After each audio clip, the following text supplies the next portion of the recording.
Good afternoon, everyone. Hello and welcome to this special lecture from the SPD Social Policy and Development International Programme at the Faculty of Social Administration at Thammasat University.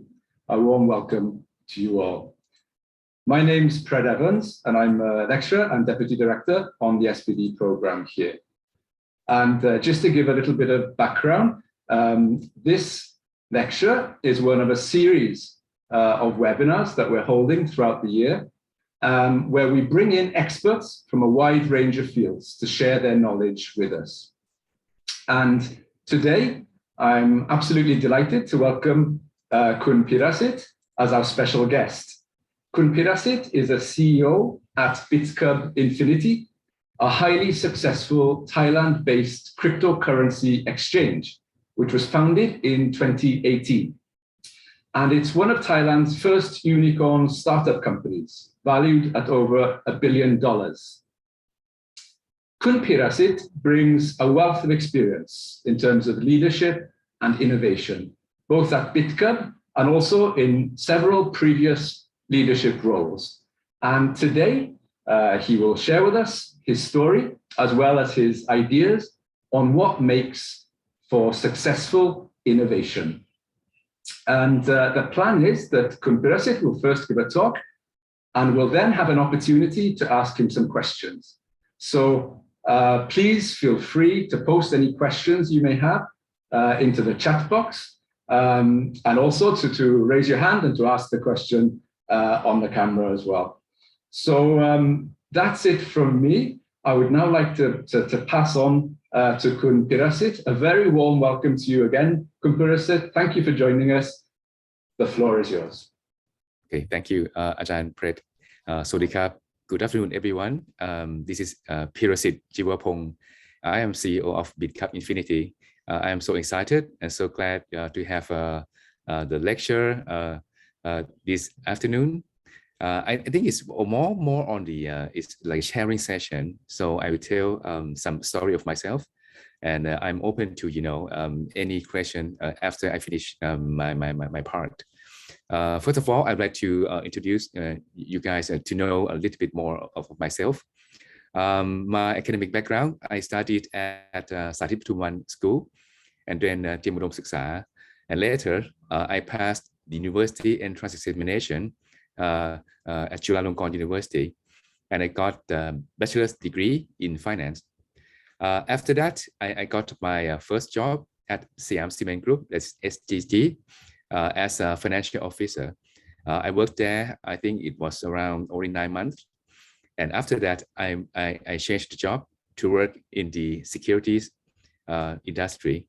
In securities industry, it means that we call it stockbrokers. Is where we trade stock in the stock market. I spent around 3 or 4 years in the stock market, and then I decided to I feel I'm quite done on experience already. So I decided to study in the US at University of Colorado at Denver, and I got the master's degree in finance also. So it means that I had almost 5 years work experience. And then I studied a master's degree. To me, it's quite good, for anyone who has kind of enough experience, and then to pursue your master's degree, because you can use your experience to know more on the higher level of education. And after I finished the master's degree in the US, I came back to Thailand.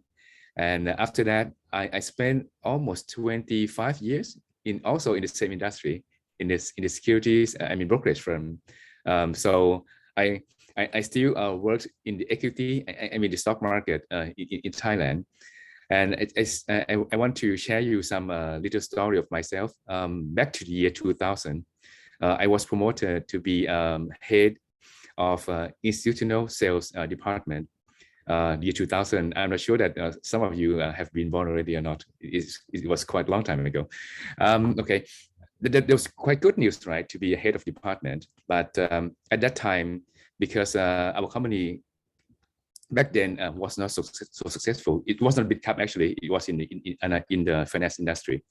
My boss told me, "Hey, my nickname is Leg. Hey, Leg, you became the leader of the team." I said, "Okay. It seems like good news, right?" But can anyone guess how many clients that I had, back to that period? Anyone want to make a guess? How about the legacy at that time? How many clients that I got before I, try to grow the business? Maybe there are some suggestions in the chat box, I think here. One person says a grand total of 1, and another person says 0, and another person says 3. Oh, okay. Quite good guess. Okay. 1 or 3 answer actually is correct. Okay, I will tell you the answer. At that time, unfortunately, I had only 0 clients. I mean, no clients at all. Okay. So, okay. If you were me, how would you feel? Became a leader of the team with 0 client. There's a concept of this thing. I think because client is 0, so downside is 0 already. So no downside. If you got kind of one client, you got 100% increase in your business, right? So back then, to me, it was quite difficult, to gain the client starting from scratch. I mean, from 0. It took me like 20 years, from the year 2000 to the year 2020, to grow the business, starting from 0 and then to 1, 2, 3, and until to be 20. So I can say that in the past 20 years, I have grown quite huge business for that company, starting from 0. Before I left the company, I think almost all Thai asset management, I mean institutional clients, became my client already. So to me, I feel I'm quite successful on that part. I had worked with that company for very long time, very long period. It was 23 years. I worked there for 23 years. It was quite long. Before I left, I was the managing director of that company, having a team of around 15 staffs. To me, I felt that okay, I'm quite done with everything. When you wake up in the morning and you say, oh, okay, there's nothing is interesting for you in your working life. So I decided to to leave everything. When I told my clients, hey, I was leaving. Many clients asked me because my name is like Pilek, are you crazy? You were living kind of it's called comfort zone, big salary already, you have company car, a company driver, you have a mobile phone, everything is ready for you. You can work for 8 years and then you retire. I said, hey, because I have another journey. I have a dream. I have to pursue another dream, and I feel that financial market in Thailand, I mean the stock market, is about to going kind of is not as bright as in the past. I didn't see kind of big potential in the Thai stock market anymore. Maybe I'm wrong, but it was my thought. But because I met another thing in financial market, because I know the cryptocurrency. I will tell you a story later. But in general, I had a financial background. I had 30 years in stock market, and just last year, September, I decided to quit my job and then I joined Bitkub.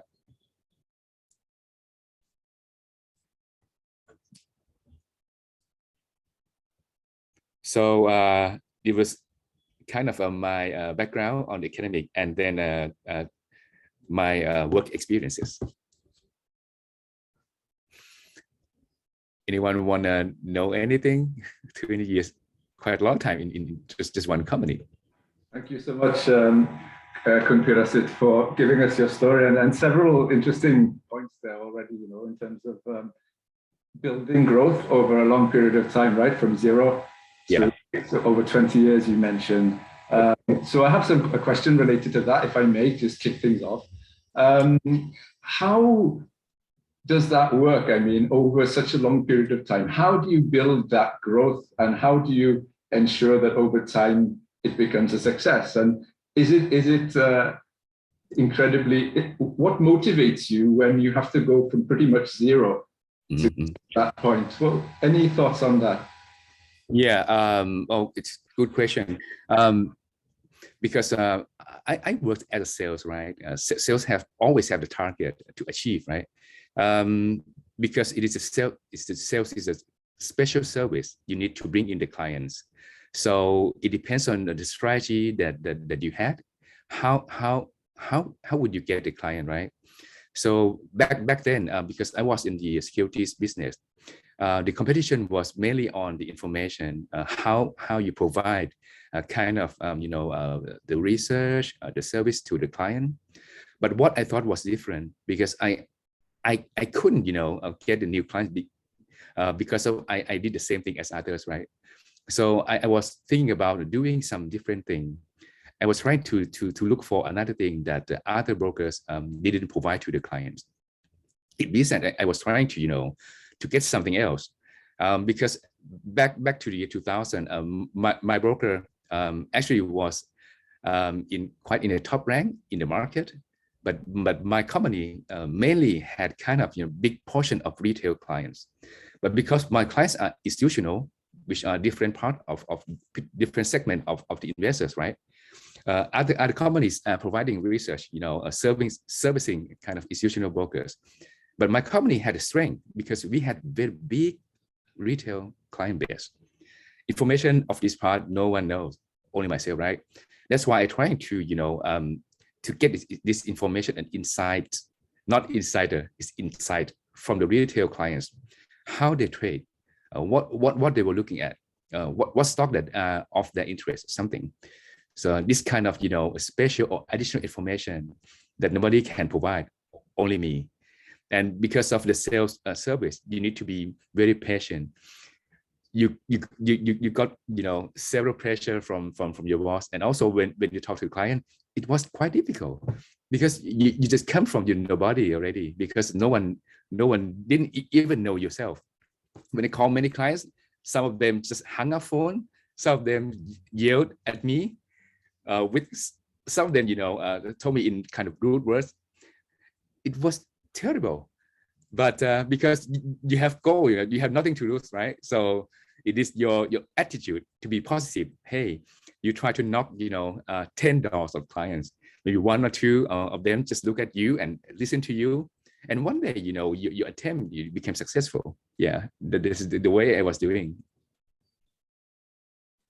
That's very interesting, thank you. So it's like a combination of unique points that you find which are highly relevant to your clients, but also a lot of patience, you mentioned as well. Oh, right? yeah, that's correct. Yeah, patience is king. We have a question related to this also from Praveen. Thank you, Praveen, for your question in the chat. Maybe I'll just read it out. It's related to this growth you're talking about. Do you feel you have experienced any kind of obstacle when it comes to government restrictions? Are laws and regulations accommodating to growth for bigger and smaller enterprises? Oh yeah, okay. Because in doing business, especially in Thailand, mainly in financial sector, we were governed by many regulators. For example, like Bank of Thailand, SEC, I mean the Securities Exchange Commission, and also Stock Exchange of Thailand or something. So for financial services, we have to comply with the regulations from authorities. From this question, in Thailand, because we are working or operating under law, so we cannot do the new thing unless we get permission, right? That's why we need license to do the single business. For example, like Bitkub, Bitkub cannot operate without the license from the SEC. At the moment, Bitkub exchange, whereby you can trade cryptocurrency now, we also got the license from the SEC. Before we got the license, we got to prove that we were qualified to operate this kind of business. So from this question, I think the government restriction is always is kind of how can I say, it's like the condition for you to do the business in this country. So it means that if the country want to promote something, the regulation or law should, should favor or encourage the entrepreneurs or business to, to do the new projects, to do the new ideas, to do the new business or something. So we need support from the government. We need the vision. We need the good attitude, or, kind of long-sighted, to look in the future where the Thailand position ourselves in among other countries. So I think the government policy, government support will help kind of business in the future. It is quite important for business to understand and know. Thank you. Praveen, would you like to follow up or on that question? Or I'm not sure. Yeah, to be specifically like myself. Okay, I'm working at Bitkub now. My company is Bitkub Infinity. Bitkub Infinity is subsidiary of Bitkub Group. Bitkub Infinity is the company who is applying the license from the SEC in doing so-called digital asset fund manager license. It means that after we get the license, we can manage the crypto fund for the public. But because we are now in the process of application, we have to comply with every rule. We have to prepare every system, prepare our personnel to be qualified, and make the SEC, comfort with our process, with our plan. So they have to make sure that our company, is ready and is capable to handle the public's money. This is just example.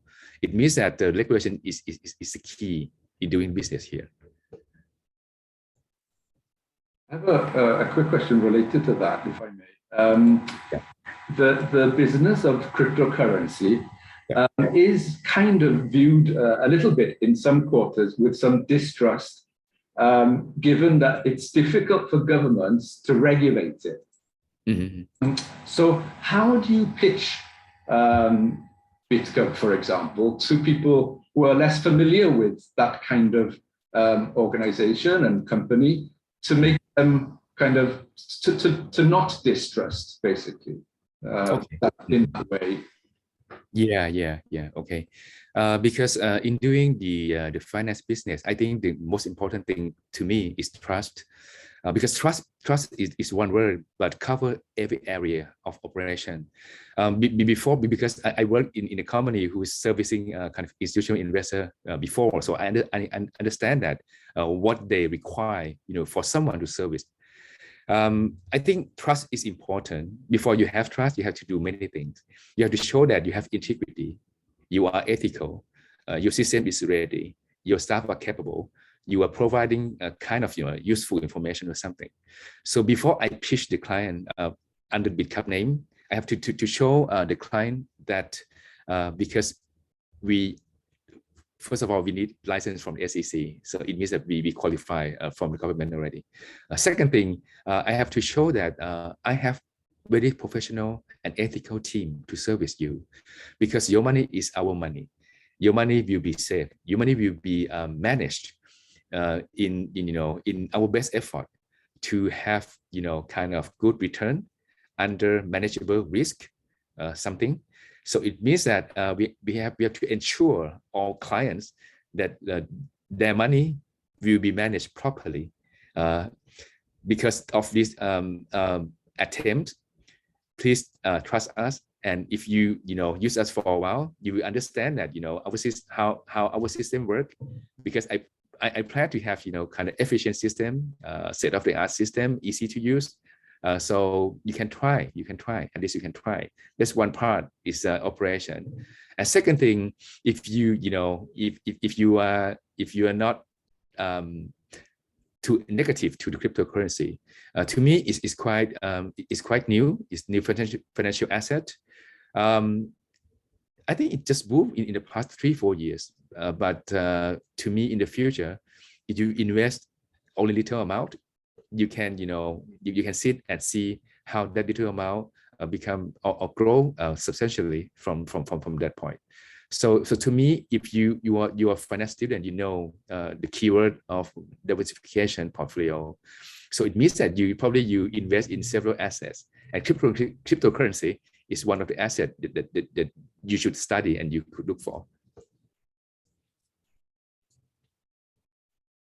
That's great. Well, yes, and I mean, it's quite obvious that the level of trust is building. And I mean, it's a hugely successful company already since 2018. And that's based on trust of the clients, of course, and people who engage with you. So that's something, obviously, on the government side, a little bit more challenging, probably, I guess, in terms of deregulation, the decentralized elements, which they're not so familiar with.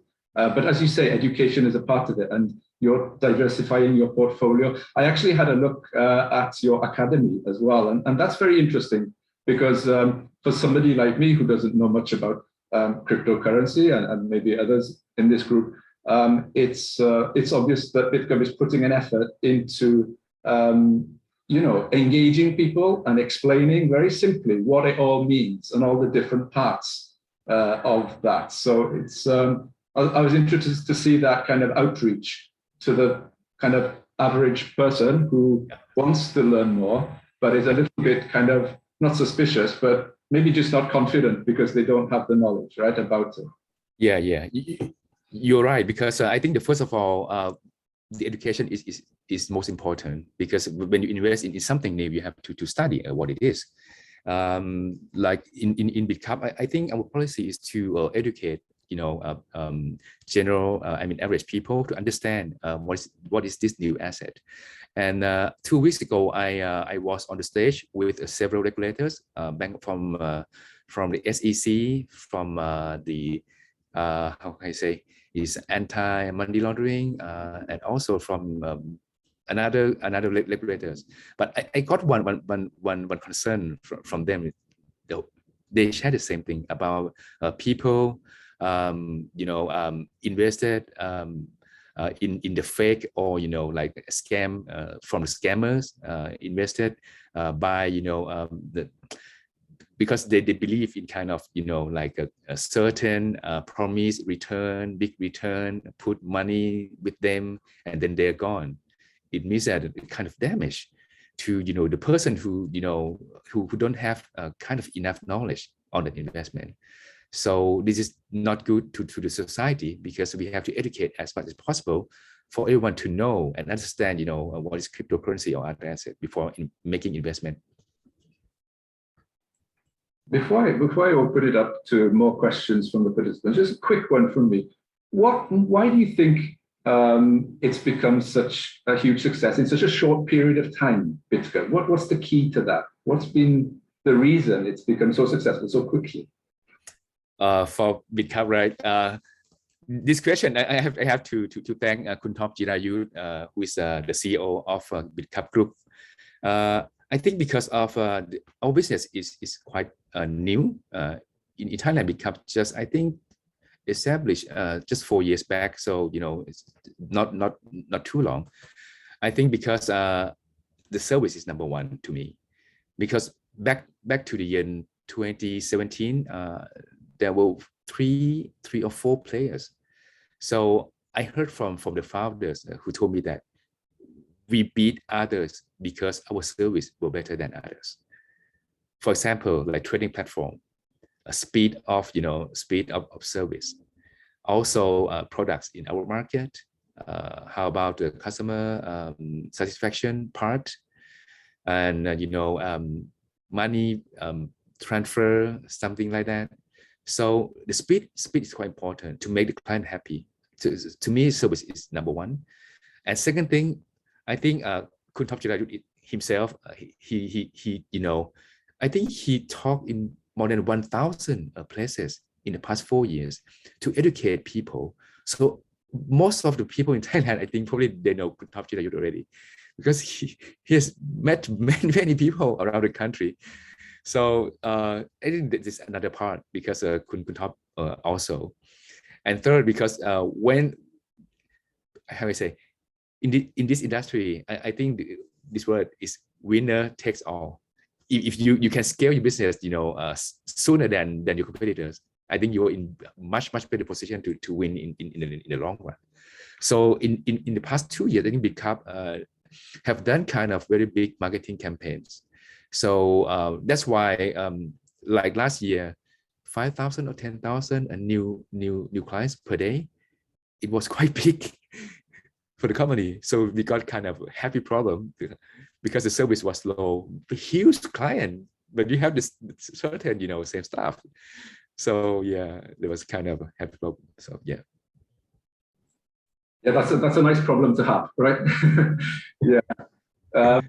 Thank you. Right. So very interesting. So it's the speed of service and it's the marketing campaigns. You mentioned 1,000 talks by Khun Top there, which is incredible. So it's right. Just quickly then, we have a question from, first of all, from Ajahn Sorasic from our SPD program. Ajahn Sorasic, please. สวัสดีครับพี่เล็กขออนุญาตเรียกพี่เล็กนะครับ ครับ I callพี่เล็ก because I'm from Sachi Pathum 1 too. Oh, I am 29. I'm 29. Not sure about your 42. 42. Okay. Quite close. Okay. Go ahead. Okay. My question is about the government regulation. As a digital currency is quite new, does the government provide enough regulation to secure the system and support your business? Okay. Thank you for your question. I think for regulation, to me, just personal view, I think it is quite enough for current products. But because of the blockchain or cryptocurrency itself, because there are many more innovations coming, so it means that the current regulation probably not updated. So not sure that I answer your question correctly, but to be honest, because blockchain is quite, we say that blockchain is second generation of internet. It is the transfer of the value. Internet is transfer of information only. So because of the blockchain education itself, we can do many more on the blockchain system. And when some operator or entrepreneur want to do something new, they have to wait for the regulation from the regulators. So most of the time we just cannot go ahead because we afraid that we will violate the law. So that's why the the regulators need to understand and catch up with the new technologies. At this stage, personally, I think there's still mismatch. Thank you very much, Kap Pilek. Yeah, thank you, Kap. Welcome, Kap. Okay, next question from Sakawan, please. Okay.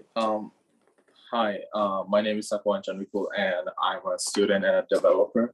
So I just finished my study at Sachi Pathum 1 last month. I'm PDS 64. So first of all, thank you so much for being here today. I've been involved in the crypto field for quite a while now, and I noticed that one of the main hurdles for crypto is to get people to actually use it as a form of currency to buy and sell products or services in the real world. Like you don't really see people buying coffee with Bitcoins, altcoins, or even stable coins, right? So I asked Khun Peerasit a similar question last week, but I would also love to hear your opinion on this. So my question is how is your company working towards mass adoption, and how can I help us reach more adoption of cryptocurrencies? Okay. I think maybe around 5-6 months ago, Bitkub joined with the mall group, allowing the customer to buy goods in the mall using the cryptocurrency. We call it a crypto as payment.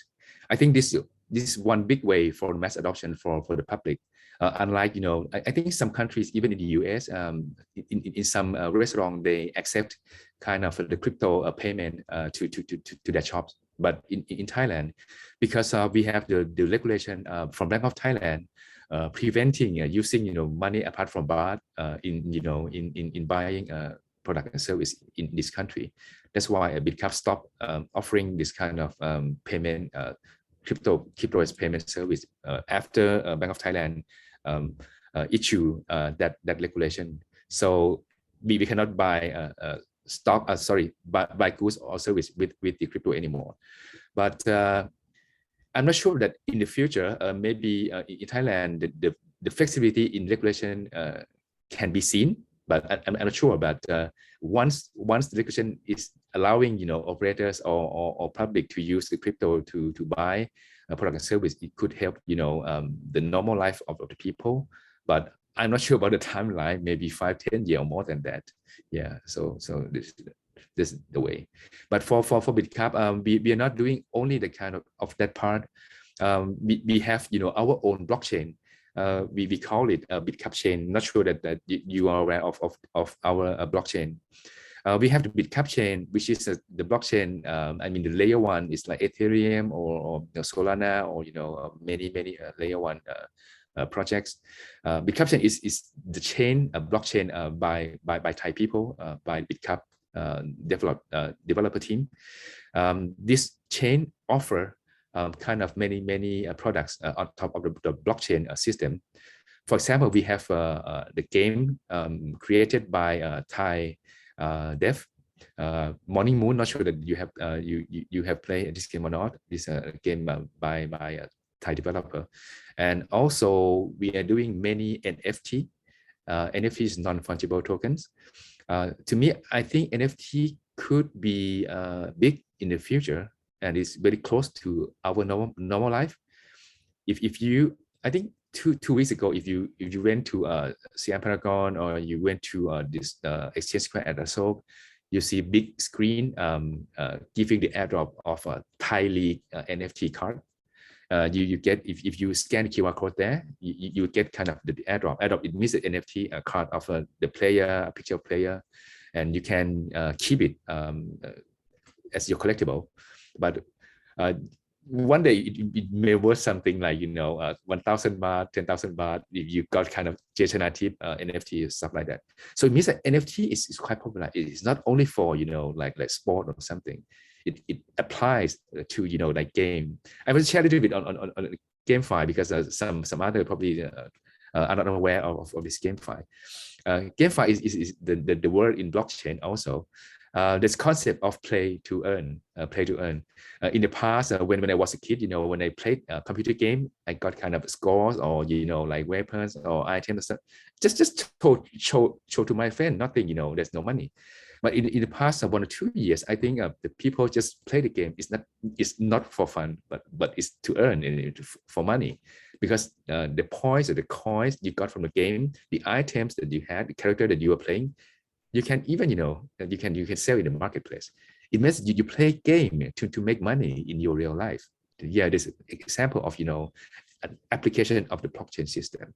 So this one adoption that that asked me, NFT is another area of the adoption. Yeah.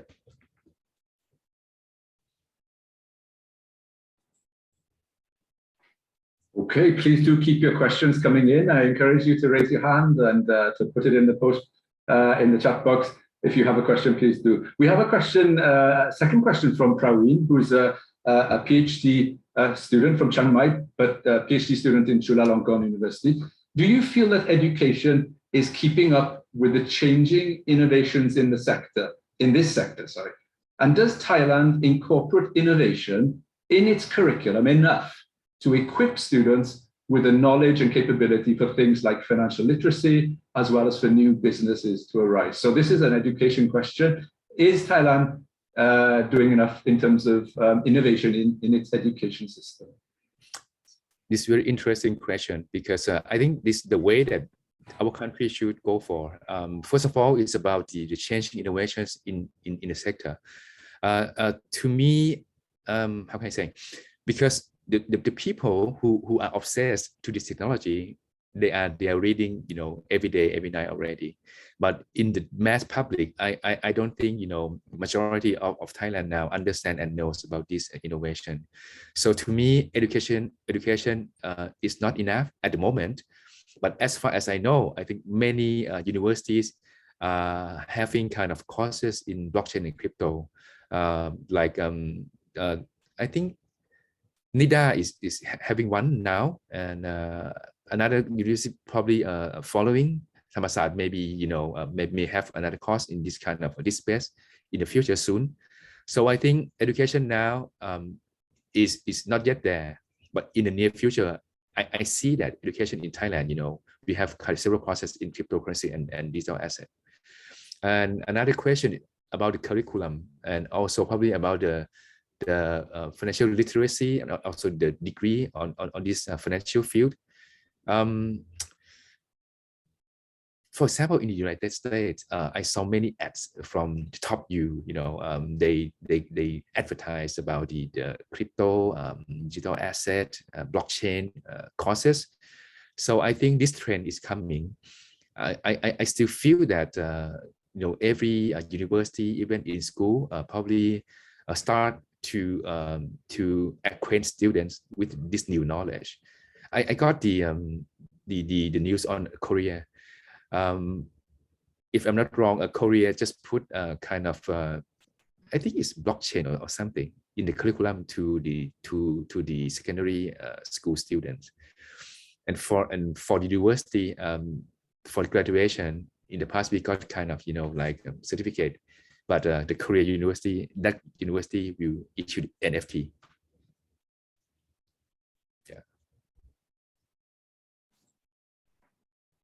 Right, and the next question is from Dom, who's a student on the SPD program here in the 4th year. What's your opinion on Bitcoin being the health indicator for the crypto market, and the perception? How does that perception affect Bitkub, in your opinion?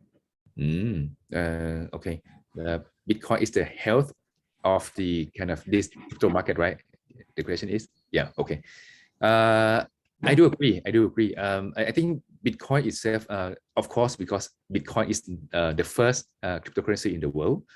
If you look at the market capitalization, I mean, the size of the Bitcoin is the biggest compared to others. To me, when Bitcoin move up and down, it always have the impact on other cryptocurrency or other coins. For example, during this Russia-Ukraine tension, Bitcoin up and then other coins up, Bitcoin down, other coins down, stuff like that. So yeah, I do agree. I think Bitcoin movement is kind of the leading indicator to see the whole crypto market is moving. Yeah. So it's kind of, it's the health of the market. Yeah, depends on Bitcoin. Yeah, I do agree. Sure. Great. Okay. And the next question is from one of our adjuncts on the program, an American adjunct, Alex. For students who are interested in business innovation and social entrepreneurship, what skills, qualities, or experiences can they focus on developing during university, do you think? From your perspective, what kind of things can students focus on, skills, in order to develop their interest in business innovation, for example? Yeah. Okay. I think before you want to be successful in this sector, if you interested in kind of innovation and entrepreneurship, I think the first one that you have to have is you need to ask yourself that you are the person who are keen to read the new things or not. I mean, if you are keen to read and you are alert to new things, I think it's the first one that you have to be qualified on that. Because I work in the securities business. I read news every day in the last 30 years. So it means that you have to read. If you like reading, I think it's quite good for you. I think it's number one. I want to share something Khun Top said, these 3 words, and I want to share here. He said about 3 words. First word is learn. Learn is anything. You learn anything. You can learn mathematics. You can learn, accounting. You can learn engineering, many things. But learn is normal stage of people. You just learn to get new thing. But there are another 2 words that Khun Top Chiwabhorn has said. The second word is unlearn. Learn and then unlearn. Unlearn doesn't mean that you have to forget everything, but you just keep it in another part of your brain. Just keep it in another word. You just forgot, but you just keep it. You don't use it because it leads you to the next word. The third word is relearn. It's learn, unlearn, and relearn. Because of the world is changing so fast, because the technology and innovation happening every day. So because of your current or your old skill set or your knowledge, probably are not applied in the future. If you stick with what you have known, what you have learned in the future, if you don't adapt yourself to innovation or technology change, probably you will be loser. That's why you have to learn, and then you unlearn, and then you relearn. So this is quite important thing for your life. For example, like myself, I almost, totally, I just kept my finance background, but now I reading many news about innovation, blockchain, metaverse, or DAO, decentralized autonomous organization or stuff like that. It's many new things. You have to relearn, because this new skill set will help you achieve your, in career goal in the future. Excellent. So that's a very good point, I think, for us to remember. And not just students. To learn, relearn, and unlearn, as you say. So I think it's the openness and curiosity for learning. And as a main trait. If you feel you have that, then that's really a good start already to become, as you say, business minded, and so flexibility of thinking, I guess, as well. So that's a very special trait to have, I think, isn't it? And one that can be developed, as you say. So thank you very much for that. Ajahn Sorasic, please. Next question. Okay, as for now, the cryptocurrency involve more financial sector, right? And do you think that the currency would impact the normal people or society in general in the future, and how? Okay, to be honest, I think the usage adoption of the cryptocurrency is not in the wide scope of the whole society yet. It may take a while. 5 years or 10 years in the future. Basically, at the moment, we focus only on investing or just trading for return. That's the first part. So in short term, I don't see the adoption to other industry very quickly. But in the future, I am ready to tell everyone that because cryptocurrency it doesn't have only how can I say, it doesn't have the it's not the vehicle only for trading, but they also have many more applications in normal life. NFT that I said is one example. NFT is starting from game, but it can apply to many things, like many artists who superstar, actor, actress, they are famous, they have their own fans. You see that in the future, those artists, those actor, actress, they can monetize their reputation from their fans, because their fan like them. For example, like this is not real, but I just give example, like Khun Nadet, he has millions of fans throughout the country, right? If Khun Nadet issue like NFT to his fan club, NFT maybe just 100 styles, he can say that, okay, who holds NFT of Nadet, super rare level, can have like dinner with Khun Nadet. Or if you have 2 super rare card, Khun Nadet will call you to say happy birthday to you, stuff like that. So this monetize, monetize the obsession of the fan, and create community. And also, the people who in the past who didn't have kind of the connection to the artist or the actor that they like, and now they can they have connection to do so by buying NFT. This is just one example. But in the future, you can use NFT in many marketing campaigns. In the US, they have several Adidas, Nike, Pringles, Burger King promoting their products using NFT. And because of this word, I want to talk about a new word. The buzzword of this year is metaverse. You can Google what this metaverse mean. But I think in the future, because nowadays people when we wake up, we just look at the screen, this is the mobile phone. But maybe in 5 or 10 years, when you get up, probably you just wear glasses, because the VR AR is huge dimension. You can feel, it's very, very, very real for you in the future. So the metaverse is the place. It's not real. You cannot touch, but you can feel and you can stay there. Many products in the world, Nike, Adidas, of course, many brand name, Gucci, Prada are in the metaverse already. So if we have the belief that in the future, human being will spend, a few hours during the day in metaverse. That's why many companies are trying to, to get into this metaverse money. In Thailand, I think many big companies are trying to create the metaverse for Thai people. So there's another trend that we can catch. And also for the real estate, for example, because like condominium, there's a physical condominium, Sukhumvit area, stuff like that. But in the metaverse, that developer can have their own brand condominium in the metaverse, and people can buy, sell, and live there, stuff like that.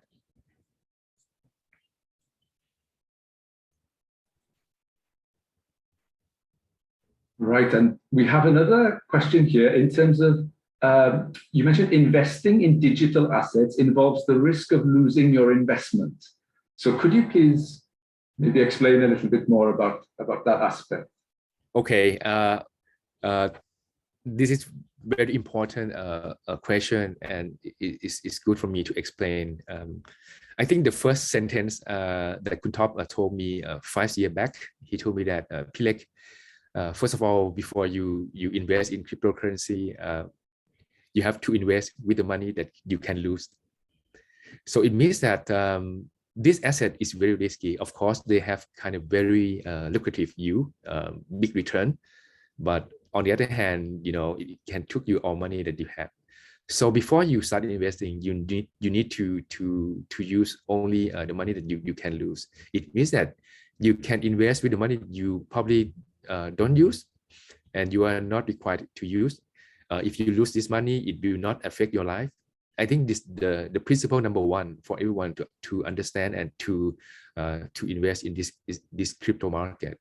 So I think for this statement, it means that we want the investor to know that the risk of this investment is big, and it's as big as you lose all money before you make decision. Yeah, you have to be aware.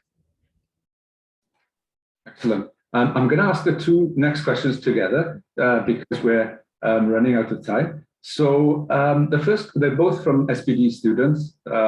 May I ask, NFT is volatile and not well regulated. Currently, many people use it in ways that bring more problems than solutions. What's your opinion and suggestion? And then the second one is, how can ordinary person benefit from this new wave of technology? Okay, NFT is actually quite new. I think there's a hype of the people, obsession in something, and willing to pay money crazily. And at the moment, there's no regulation to any NFT as far as I know. But I'm sure in the future, regulators across the world will put regulation on this NFT market. So at the beginning, it's normal of new technology when it happens. Just only small amount of people know, and only that amount of people, limited persons, just benefit from this new technology. So it's quite normal. So it is ourselves to understand and study what it is, and we should not be the victim of this new technology, because when something new, scammers will come in and and get benefit from you. So you have to be aware of that. To answer this question, I think now, yeah, it is quite volatile and not many regulation in place at the moment. So I think what I can recommend is to study what you are investing, and not to be fooled by the scammers. Ordinary person benefit from the wave of technology. I think so, because innovation always lead to better better standard of living.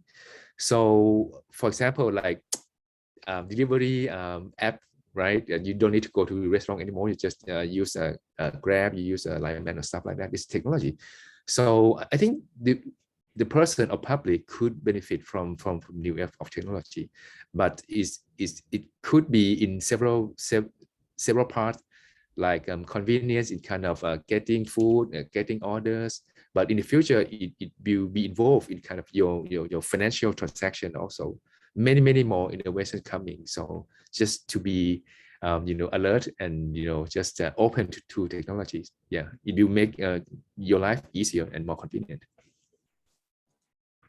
Excellent. The level of interest is very high. We've got lots of questions coming in for you, Khun Peerasit. The next question, we have around 10 minutes left. So we do have time for these questions. Can you explain the function of Bitkub Infinity? This is a question, sorry, from Khun Tawi. Could you explain the function of Bitkub Infinity, the differences between Bitkub Capital and Bitkub Infinity, and the roles you have in the company, please? Okay, thank you. Actually, Bitkub Group is the holding company, is the mother company. The mother company has many subsidiaries, I mean, like children companies. Bitkub Group is the mother. Bitkub Group has Bitkub Exchange, who operates the exchange. I mean, where we trade cryptocurrency. There's one child of Bitkub, and Bitkub Infinity is another child company of Bitkub Group. Our company is doing fund management for digital asset. It means that we accept the money from public, and then our fund manager will manage that money for you to take care of the managed risk, and we expect to have kind of a good return to the investor. So the difference is Bitkub Exchange is the where you trade cryptocurrency by yourself, but Bitkub Infinity is kind of asset management company who take your money and leave it to us. We manage everything for you, so you don't need to have knowledge, you don't need to spend time, because professionals are taking care of your money. Yeah, they're the big difference from this company. And the next question from Titat on the SPD program. Do you think cryptocurrency will play a more important role in the metaverse than normal currency like US dollars and Thai baht? And should businesses start to invest themselves in the metaverse? Okay, first question. Of course, metaverse, in every social, we need medium of exchange. So we need money in the metaverse, and that money is the cryptocurrency, of course. For example, if you know the project of Sandbox, metaverse, Sandbox, when you need to buy land, you need the sand coin, SAND sand coin, to buy land and use in that metaverse. So yeah, it is. Yeah, cryptocurrency will play a role in every metaverse. In the metaverse, we don't use fiat. We call it fiat currency. Fiat currency, it means that the money issued by central bank of any countries. In the metaverse, because there's no physical government there, right? So we use kind of virtual money, and we call it cryptocurrency. So we use other currency in the metaverse. It's not USD or it's not Thai baht. Should we be aware to invest in? Should we invest in this metaverse? Oh, it's quite difficult answer, because if you believe that the land price in metaverse will be rising, you may consider to invest some little amount, because most of all, everything is new, so it is quite risky. When everyone, just crazy on that project, on that kind of, like the place, and they buy the land in metaverse crazily, so the price goes up very high. But can you imagine, like 1 or 2 years later, when the people go to that metaverse less and less? So I think the land price will be dropping. So it's quite risky for me. And the next question is on leadership, because you've obviously talked about that earlier as well. In terms of leadership, you were first, this is a question, sorry, from Aisida, and you were first a manager or leader. So what are the biggest differences between being that and being a CEO, and other than managing assets on a larger scale?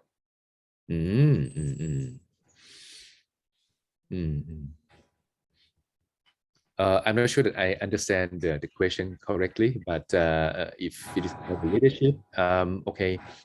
Not sure that I answered the question correctly, but in my understanding, I think the role in the past, in my previous company, I was the kind of department head. So my scope is only in my team to achieve my goals and targets.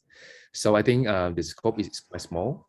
But as a CEO, it's not only the scope of only that department. We have to look after the whole company, including like operation, risk management team, marketing, also the sales, also the admin side. So I think the scope are much wider than only focusing on only one department. So that's the difference. And also, if the current job is about managing asset, this different role compared to my previous job. For myself, I was on the sales side. In finance, there are buy side and sell side. Buy side is fund managers, clients, stuff like that. Sell side is like brokers, the one who offer the service, and the buy side give you business something. But as my role as CEO of Bitkub Infinity, my company is operating on the managing a fund for clients. So I think the role is different from me at Bitkub Infinity compared to my last job as a sales side. Great, and maybe I could, I think we've gone through all the questions that we had there on the chat box, and we're running out of time.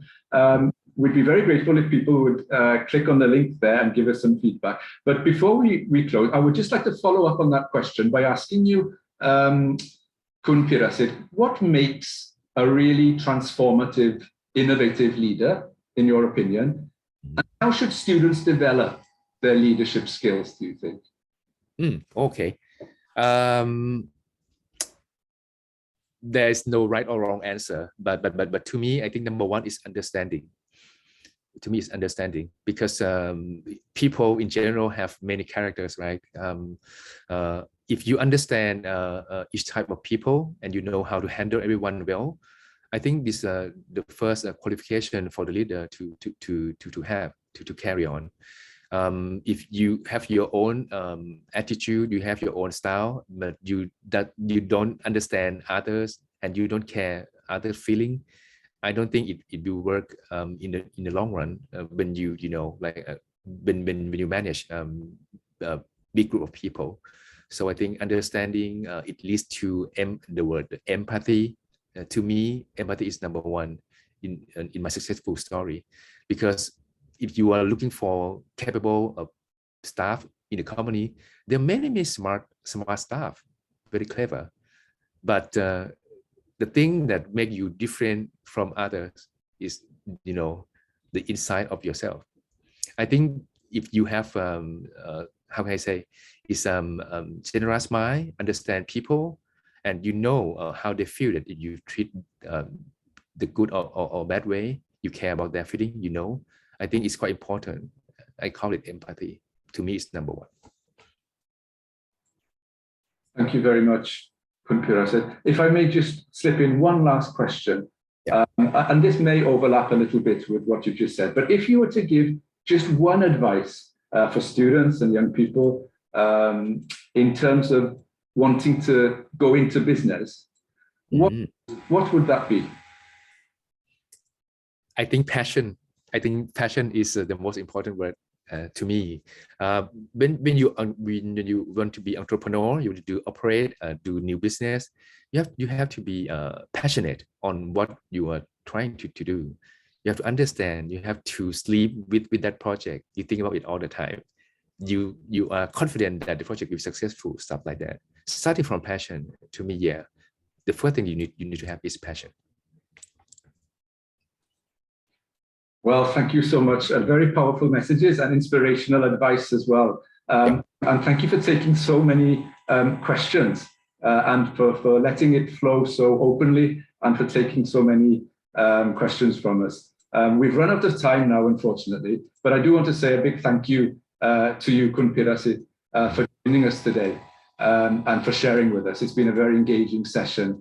And I think we've all learned a lot about leadership and innovation, skills, and how they come together to create dynamic change in society and in business, such as you have experienced with previous work and previous successes, and also now at Bitkub. So many thanks to you for coming and joining us today.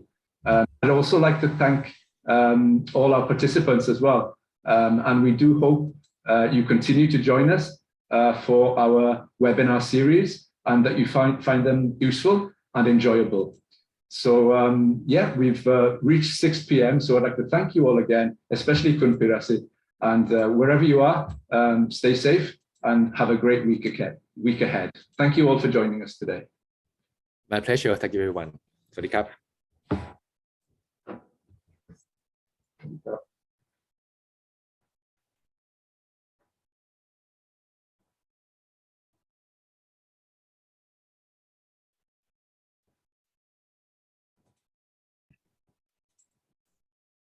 Everything all right?